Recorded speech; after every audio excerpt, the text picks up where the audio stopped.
Good morning, ladies and gentlemen. You're listening to Right Side Up. My name is Mike Taglavia. We're going to have, part of this is going to be a tough discussion because over the weekend there were a couple of, I'm going to call them terrorist attacks. We know one of them definitely was, and I'm talking about the terrorist attack in Bondi Beach in Australia, where I don't remember exactly how many, somewhere between 10 and 15 people were killed by two men using bolt-action rifles, repeatedly reloading, because the police apparently were paralyzed by this incident. So we're going to talk a lot about the Second Amendment in this show here today. First thing I want to cover, just as a reminder, if I can get my computer to work for me here. Let's see. I just want to remind our listeners, our Vermont listeners, Article 16, right to bear arms, standing armies, military power, subordinate to civil. That the people have a right to bear arms for the defense of themselves and the state, and as standing armies of time and peace, and as standing armies in times of peace are dangerous to liberty, they ought not to be kept up, and that the military should be kept under strict subordination to and governed by the civil power. That's Article 16 of the Constitution of the State of Vermont. All right, now we're going to go here and see if I can find my other window here. The Second Amendment of the United States Constitution. It was ratified on December 15, 1791 as part of the Bill of Rights. The amendment's text states, "A well-regulated militia, being necessary to the security of a free state, the right of the people to keep and bear arms shall not be infringed." I'm going to repeat the end of that. Shall not be infringed. And I say that because lawmakers love the word shall and shall not when they're trying to make a law have teeth where there's a penalty. Well, the problem we have now is lawmakers nationwide, including in this state, don't like or respect the Second Amendment. There are always bills to restrict your Second Amendment rights, your Article 16 rights in the state of Vermont. And they should be thrown in the shredder. Shall not be infringed is very, very plain. It's very simple. It's very specific. Your right under the Second Amendment is something you're born with. It's your birthright. It's a statement that the government shall not restrict your right. And this is the insurance, in my view, ladies and gentlemen, for the rest of the Constitution. So I want to get into some of the mess that we were given by the past administration. And the reason I want to do this is because, well, some people are going to say, well, Mike, you're going off on a tangent. You're supposed to be talking about Vermont politics and things that are affecting you locally. Well, this does. I would argue with anybody that this does. I would remind you that we have the Swanton sector of the border on the northern border of Vermont. So we are definitely not leaving territory that should definitely be discussed on this show. We're talking about the safety and security of not just American citizens, but the citizens of Vermont. So I want to go a little bit deeper here. Let's see what I can find. I want to go to, let's see, crimepreventionresearchcenter.org. John R. Lott Jr., I believe, let me see, scroll.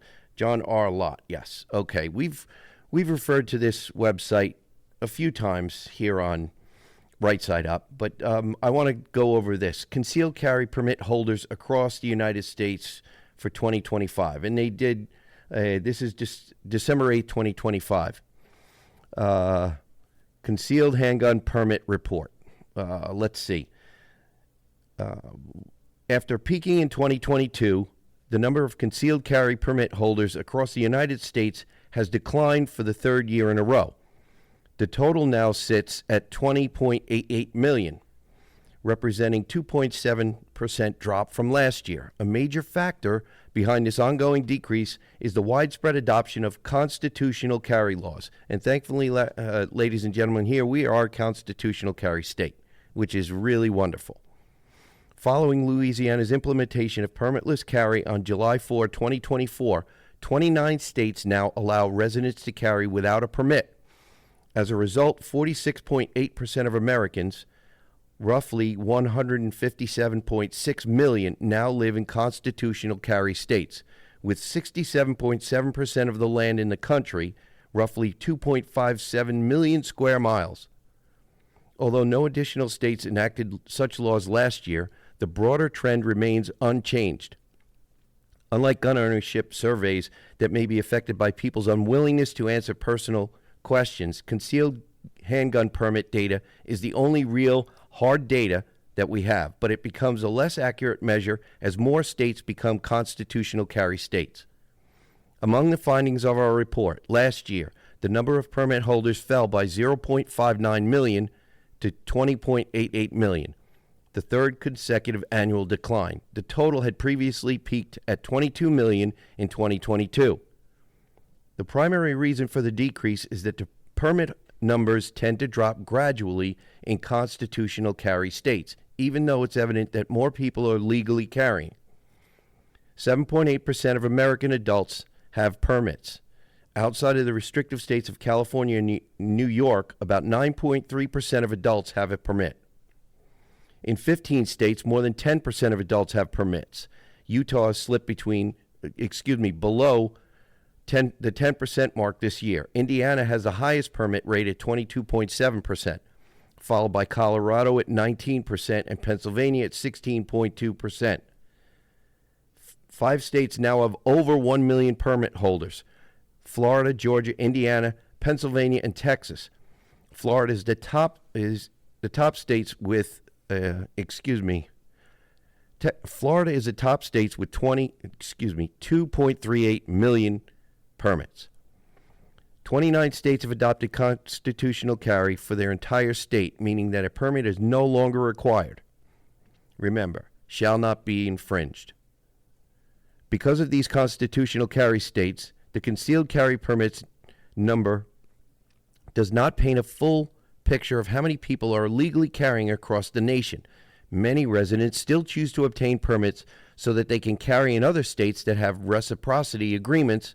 But while permits are increasing in the non-constitutional carry states, they fell in the constitutional carry ones, even though more people are clearly carrying in those states. A survey we conducted with McLaughlin and Associates in 2023 found that 15.6% of general election voters carry concealed handguns. In 2025, women made up 28.5% of permit holders in the 14 states that provide data by gender. 7 states had data from 2012 to roughly 2024, 2025. And permit numbers grew 106.1% faster for women than men. 3 states have detailed race and gender data for at least 2 decades, show remarkably larger increases in permits for minorities compared to whites. In Texas, black females saw an 8.6 times greater percentage increase in permits than white males from 2000 to 24. Oklahoma data from 2002 to 24 indicated that the increase of licenses approved for Asians was slightly over 7 times the rate for whites. North Carolina had black permits increase twice as fast as whites from 1996 to 2016. From 2015 to 2021, 24, and 25, in the 4 states that provide data by race over that time period, the number of Asian people with permits increased 277.8% faster than the number of whites with permits. Blacks appear to be the group that has experienced the largest increase in permitted concealed carry, growing 321% faster than whites. Concealed handgun permit holders are extremely law-abiding. In Florida and Texas, permit holders are convicted of firearms-related violence at 1/12 of the rate at which police officers are convicted. Like I said, Crime Prevention Research Center.org is a great place for a lot of data on guns, gun violence, and other violence compared to violent crime committed with firearms. Now, I want to, we have a little bit more time here, so I want to go into one other thing. I want to, for those of you who don't know who Joe Kent is, I want to introduce you to him. This is from his X profile. Father of 2 amazing boys, husband, retired Green Beret combat veteran, Gold Star husband, and director of the National Counterterrorism Center. Okay? And I wanted to introduce you to him because if I can manage to make my little electronic devices work for me here, I am going to play for you something that's by the director here, by Joe Kent. If I can actually make it work. Let me see if I can make it work here. And for some reason, hold on. On the run. Here we go. Hold on. We've made significant progress under President Trump's leadership. We have the jihadis of ISIS and Al-Qaeda on the run in Iraq and Syria, thanks to the decisive action and the strikes that we've taken there recently since President Trump took office in January. However, we have a persistent threat from the individuals that were allowed into this country by the previous administration. The number one threat that we have right now, in my view, is the fact that we don't know who came into our country in the last 4 years of Biden's open borders. What we have identified is alarming, and I want to share that with you today. We just recently put out a warning of the heightened risk of terrorist attacks posed to the homeland by terrorists pretty much of all stripes, but in particular from ISIS and from Al-Qaeda. NCTC has been crunching the numbers and going through the sheer volume of known and suspected terrorists that are in the country that came in under the Biden administration. So far, NCTC has identified around 18,000 known and suspected terrorists that the Biden administration let come into our country. These are individuals. Well, I just want to stop for a second, ladies and gentlemen. We're probably going to wind up having to finish some of this audio in the next session. 18,000 known and suspected terrorists that are in this country thanks to the failures of the previous administration. That would be Joe Biden's administration. 18,000. Now, we've talked about known and suspected terrorists crossing our northern border in the Swanton sector and the northern border in general because, like I said, Right Side Up has covered this over the past couple of years. And it's not just the northern border in general, but the Swanton sector. So we've seen this happening. And we know that some of them have come across our Swanton sector border. So let's get back to the audio here. Who under normal circumstances would never be allowed to enter our country because of their ties to jihadi groups like ISIS and Al-Qaeda. Yet the Biden administration not only let them into the country, and in many cases facilitated their entry into the country, just like the entry of the Afghan terrorists who committed the terrorist attack here just before Thanksgiving, killing one of our National Guard members and wounding another. Okay, ladies and gentlemen, we're going to come to the end of the segment here, so I'm going to finish up the segment here. Sorry about that. And we'll get some bills paid, and we'll listen to the end of Joe Kent's testimony before Congress. You're listening to Right Side Up.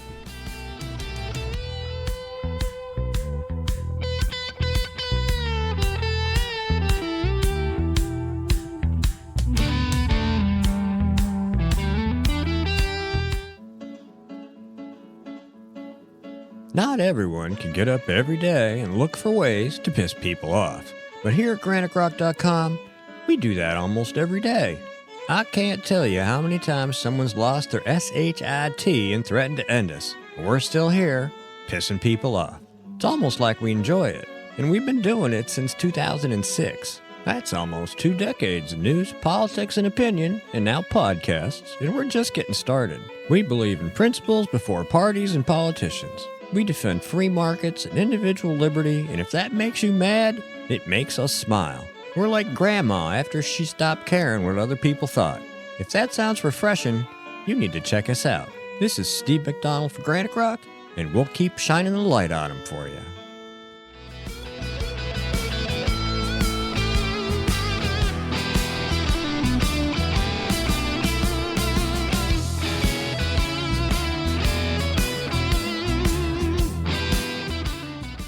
Welcome back, ladies and gentlemen. You're listening to Right Side Up. We're talking Second Amendment, self-defense, Homeland Security, and it's all been sparked by these 2 incidents, one in Australia and one at Brown University, where multiple people were killed. Apparently, the assailant at Brown University yelled something, but they haven't declared what it was yet. A lot of people suspect what it was, but we haven't heard for sure. But I wanted to get back into and listen to the rest of the testimony from Joe Kent, who is testifying here before Congress. So I'm going to finish playing this so we can hear made this. Significant progress under President Trump's leadership. We have the jihadis of ISIS and Al-Qaeda Let me on fast the forward run it in here. Iraq and Syria as a group of over 100,000 Afghans who were brought here during the disastrous withdrawal from Afghanistan. These individuals, despite what has been reported, were not vetted properly to come into the United States. The individual terrorist who committed the attack in D.C., he was vetted to serve as a soldier in Afghanistan. The Biden administration essentially used his tactical level vetting as a ruse to bring him here and to bring him into our communities, and we've seen the tragic results of that. Now, that Afghan, that attacker, that terrorist, is just one of 88,000. We've identified 2,000 of that group of 88,000 who have ties to terrorist organizations. We're working right now hand in hand with DHS and with the FBI to run down this 2,000, the Afghans who came here under Allies Welcome who have ties to terrorist organizations, and additionally the other 16,000 individuals with ties to terrorist organizations that Biden let into our country.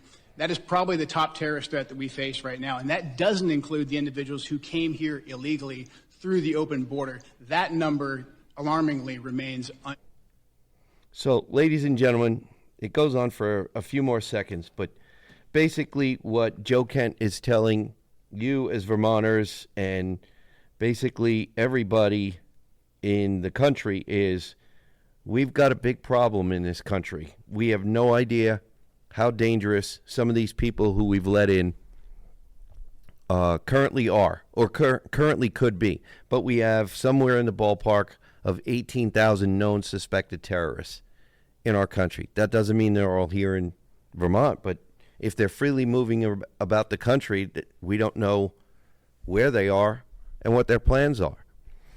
So I just wanted to point this out because it's time to be more vigilant. If you weren't already being vigilant, keeping your eyes open, being very situationally aware, it's time that you do that. You start practicing. If you don't know how to protect yourself better, find a friend or a family member who does, who can give you pointers. But we're free Americans, and we're only going to remain free if we can manage to protect ourselves. And one of the things that bothers me about what's happened in this country, basically in my lifetime, is we've ignored the most valuable part of our country, and we don't talk about it enough, especially with respect to the disaster that happened in Afghanistan with the withdrawal, okay, and other countries that we've been in The idea, remember the term or the phrase nation building? Okay. What we did, what we tried to do was a mistake, we're finding out, aren't we? We're finding out it was a big mistake. And the reason I'm saying this is, the point I'm trying to make is, our greatest export is not a product, it's a document. Our greatest export is our Constitution. Our greatest export is our American way of life. The freedoms we have as Americans, the shining light that is our country. The reason why people are coming here is our freedoms and our Constitution. And this is what we failed to realize in our quest to make our country safer in other countries while we were fighting in other countries. Democracy building. What is democracy building? We should be talking about constitutional republic building. That's what we should be talking about. We're a constitutional republic. We shouldn't be talking about, I just to give you an example, this past weekend on the 13th, I attended an event in the Capitol. There were school students. I believe they were all high schoolers. And I was sitting listening to a mock committee hearing and mock session in the chamber of the House. And some of the phrases and catchphrases that I heard, I think they were alarming to me. They were very alarming to me. Democracy was brought up. I never heard constitutional republic. I never heard the word republic. I heard students talking about how one of the bills that they wanted to propose was teaching more world history and less American history. Now, why would we want to do that? Our American history, as is the history of Vermont, it's rich with stories that, when taught to our students, who could then relay them, talk about them with others, including people who are new to this country, about some of the great things this country has done. Instead of, am I the only one who feels like the only thing anybody wants to bring up about our country is the bad? There's good, bad, and ugly everywhere in the world, and plenty of countries in the world. Why do we not hear about the good? Because there is definitely more good. I hope you would agree with me there, because why would people be trying to leave their country of origin to come to our country? So I don't want to get off too much on a tangent, because I want to cover a little bit more. And before I get into what happened in Australia, remember that in the UK also, they've given up what we have is a Second Amendment right. They've given up their right to keep and bear arms. And in the UK, they're in deep doo-doo as well. But I wanted to cover this. This article here is from thefederalist.com. Australia doesn't have a gun problem. It has an Islamist problem. At least 15 people were murdered at a Hanukkah celebration at Bondi Beach in Australia on Sunday after two alleged Islamic terrorists opened fire. One of the suspects, Sajid Akram, moved to Australia in 1998 on a student visa before becoming a permanent resident, while his son, Naveed Akram, was born in Australia, according to Sky News. Authorities previously investigated the son on the basis of being associated with alleged terrorists, but authorities ultimately determined there was no indication of any ongoing threat or threat of him engaging in violence, according to the report. Now, my question to you, ladies and gentlemen, is whoever did that report, do they still have a job after what happened? Prime Minister Anthony Albanese carefully stated in an interview that the attacker's anti-Semitic ideology was an extreme perversion of Islam. But authorities haven't released any official statement describing the motive. Even so, the truth is obvious. The terrorist attack resulted from a failure to confront the radical Islamic extremism that is inundating the West and was enabled by mass migration. We saw this attack against our National Guardsmen in D.C. Okay? Now we have an attack at Brown University. We don't know what this attacker yelled before the shooting and the death. But I imagine we will eventually find out. University of Michigan economics professor Justin Wolfer, parroting a common left-wing talking point, said on X, "Just want to share with my American friends how the Australians respond to a shooting tragedy. Action rather than thoughts and prayers. But no draconian gun law would have stopped what authorities later discovered. Police said they found a range of IEDs and explosive devices in a car purportedly belonging to the suspects, adding that the suspects planned to use the explosive to inflict further damage, according to Sky News. In other words, even if firearms had been unavailable, mass casualties were still the objective. The method may be interchangeable, but the intent was not.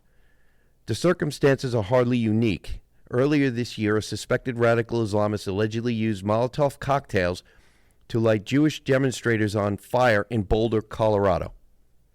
Last year, an Afghan national was arrested for allegedly plotting an election day terrorist attack on behalf of ISIS, and just recently a different Afghan national allegedly shot, well, we know he shot, not allegedly, and killed one National Guardsman and critically injured a second after being imported here by the Biden administration. And you just heard the recording of Joe Kent testifying before Congress about how bad or how dangerous the problem is in this country and in this state.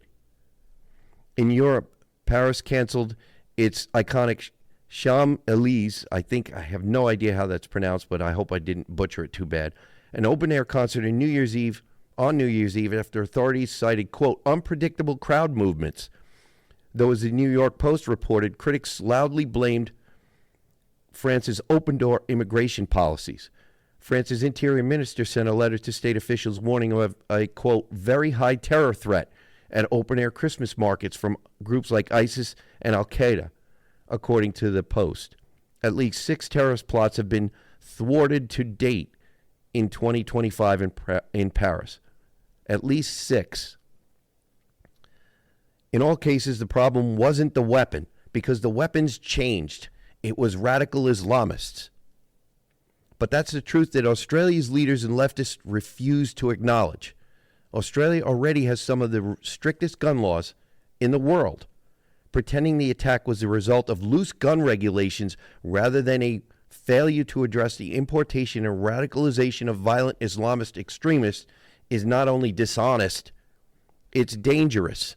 If the lesson learned from this massacre is to further restrict the rights of lawful citizens while ignoring the ideological threat that motivated it, Australia won't have fewer attacks. It will have more. And the author is correct. And like I said, this is from The Federalist, dated December 15, 2025, Brianna Lyman. Okay? So the point of this whole show is going to be, ladies and gentlemen, you have the Second Amendment. Exercise it. Never give up your right to keep and bear arms. Never. It's your last line of hope. It truly, really is. So I just, with what's going on, not only in this country, we saw it in D.C., we saw it at Brown University. I don't know if you saw the statement from the mayor, the outgoing mayor of New York City, but he acknowledged the threat in New York City and basically all over the country. So I wanted to make sure that we covered this. I really, truly believe that even this session, there will be more, and I love this phrase, not really, but there will be more, quote, common sense gun control laws. Why do we not, especially in this state, we've seen the revolving door of bail, we hear about it all the time, with the petty crime that's no longer petty because of the cost of everything. So we need to make sure that somehow we find a way back to accountability for the safety and security of law-abiding citizens. So I just wanted to make sure that we covered this, ladies and gentlemen. This needs to be thought about. Sorry about that. It needs to be thought about. It needs to be constantly kept close to us. There are always forces that are trying to take away our rights of protection. So we've got to pay a few bills here. We'll be back in a few minutes. You're listening to Right Side Up.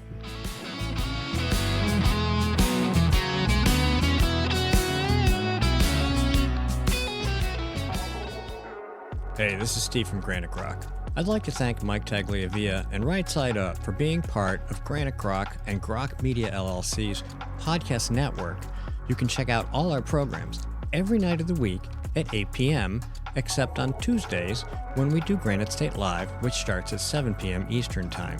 Please make sure to check out all our programming, including Grok Talk, Granite State Live, Justice for All, Right Side Up, Manch Talk, The New England Take, and our newest edition, The Elsa Kurt Show. You can also check out content from Shadowband, The Blue Collar Intellectual, The Generation Report, and the Vermont Podcast. And be sure to visit granitegrok.com for news and opinion you can't get anywhere else.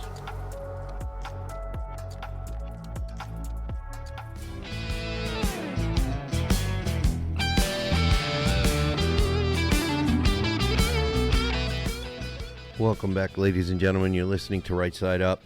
My name is Mike Tagliavia. We're going to switch gears from what we were talking about earlier in the other two segments. There's so much to talk about. I'd love to talk more about Second Amendment and Homeland Security and security of this state, but we have a lot to deal with. In this state, we are very, very badly, in my view, over-regulated, and that's one of the reasons why the economy in this state is stalled.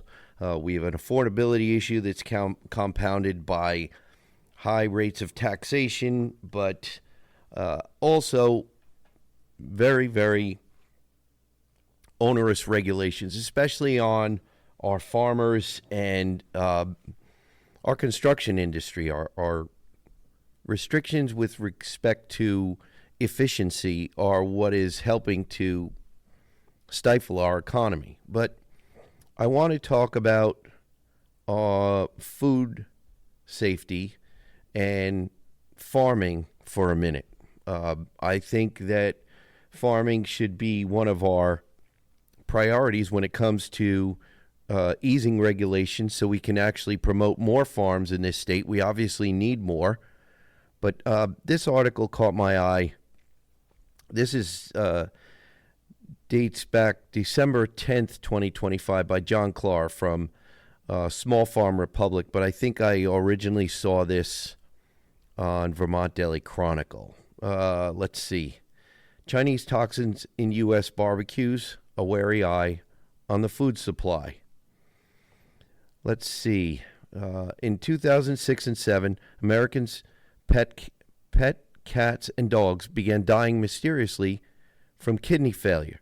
The mystery is not long-lived. Authorities quickly discern the cause to be pet foods laced with a chemical called melamine, or some combination of chemicals that likely included melamine and cyanuric acid.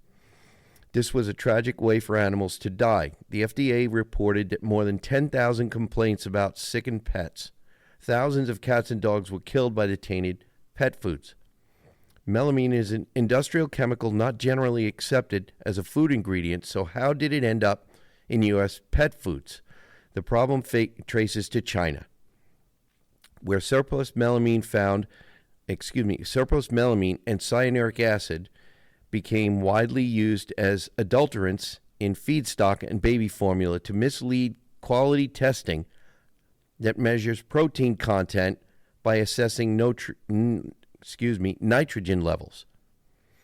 In the case of human baby formula, infants in China began dying of kidney failure, leading eventually to court trials and the public executions of 2 culprits found to have deliberately adulterated Chinese baby formula. Americans import more and more ultra-processed foods from China every year, but its track record on product safety is hardly comforting. The contamination of U.S. pets likely stemmed from wheat, gluten, and rice protein used to manufacture popular brand name pet foods, including Purina's Alpo brand and products under the healthy-sounding brand name Natural Balance. Contaminated corn gluten was blamed for a similar scourge of pet mortalities in South Africa. The globalized food system is susceptible to potential abuses for profit, such as the tainting of pet foods with industrial chemicals. The more telling and alarming part of the pet food story, though, is what the mainstream media didn't much discuss: subsequent contamination of human foods. I dug into this food trail years ago because as a farmer and business advisor, I immediately suspected something else would go awry. I investigated the pathway to pigs, and sure enough, that's where some of the rejected dog and cat food ended up. Corporations love to convert costly liabilities to saleable assets. At least 6,000 pigs in 6 U.S. states were potentially fed melamine-tainted, recalled pet foods. A poultry farm was also supplied with tainted pet food. It appears that some of the tainted pigs entered the human food chain before the risk was discovered. One bizarre statement that pretty well sums up the U.S. human food supply ran like this, quote, "The California Department of Health Services is recommending that pigs in question not be consumed, but California State Public Health Officer Dr. Mark Horton considers the health risks minimal if the pork has already been eaten." Translation: you shouldn't eat this pork, but if you already did, no worries. Much like the government hides evidence of adverse childhood reactions to vaccines because they might cause parents to become, quote, vaccine hesitant, fears that U.S. pork might be tainted with kidney-destroying feed additives could upset the price of pork bellies on the Chicago Mercantile Exchange. This is the common refrain and moral hazard in U.S. food systems. Cover up the risks so people keep buying and eating things they wouldn't otherwise. This is what Robert F. Kennedy Jr. has repeatedly warned Americans about, complaining of, quote, captured regulatory agencies, end quote, that serve their corporate masters rather than the American people who pay their salaries.